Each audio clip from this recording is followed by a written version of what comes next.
This is my Arrma Senton 3S with a 6S body and 17mm adapters for the wheels. Those are the Street Fighter Pro Line wheels for the 6S Senton. So if you do want to run the 6S body, it's not a problem. It just goes right onto the stock pins. That is easy. But if you want to run 6S tires on a 3S truck, you have to get I also put on the cheaper front links just because it was easier to change the whole link out than just unscrew the old ones, unscrew the new ones.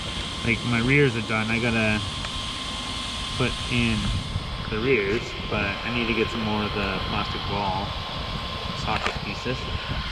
But yeah, you need a bigger adapter or else the tire is going to rub, like the rim rubs against the steering, because the steering is different on the 6S version. So these I think are off the Traxxas XO1, the speed car, so they're like spaced out a bit, about 1/4 inch, so it gives you enough room obviously to fit these tires, and or any other 6S like the Duratrax. I'm pretty sure they make a 6S Senton tire. So the stock 6S tires are garbage.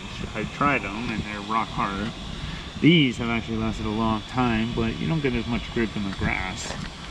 But the wheel speed is more than enough makes up for it. I also do have a Traxxas slash hot racing dirt guard cover to keep the stones out, because the steering always gets stuck. And since I've done that, I had to put a secondary fan on to help cool the ESC, just to help get some airflow underneath. It's a Spektrum 130.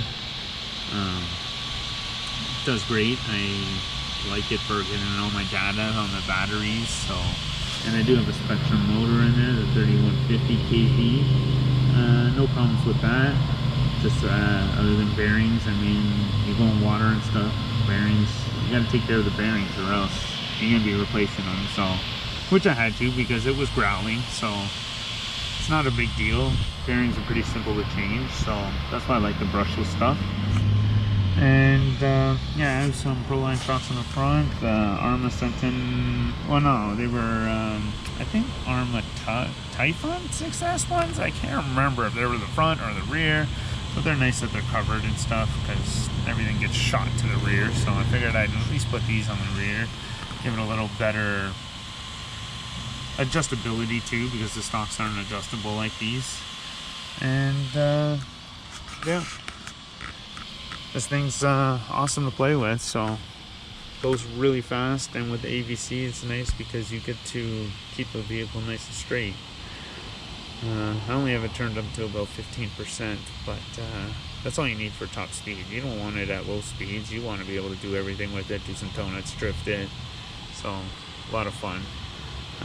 So far with the Spektrum stuff, actually, these batteries, I've gone through 3 of them actually under warranty now. One of them went completely dead, wouldn't show you anything, wouldn't charge, so something went wrong with the chip. Another one, the cable wire here, when I plugged into the smart ESC, the cable would tell it had a bad cell. Even when I used the little checker, which I have as well, it said there was one bad cell, but when you plugged in the individual cells, it told you everything was fine. So I couldn't use that battery on a smart ESC. So I had to return that. It worked on my other cars that I have the same plug for, but don't have smart ESCs. That wasn't a problem. And it charged fine because of this key, because of the little adapter telling it everything's good. But this said everything was bad. So I replaced that one. And then I had just a connector with the IC3 with a little pin in the middle. Actually ended up pushing itself back in. So there is 1 year warranty on the batteries, which is nice. I mean, I've gotten them all replaced, not a hassle, not a problem. But I don't know just what the longevity of that is going to be like. I hope it's going to be good because everything I have is the Spektrum stuff.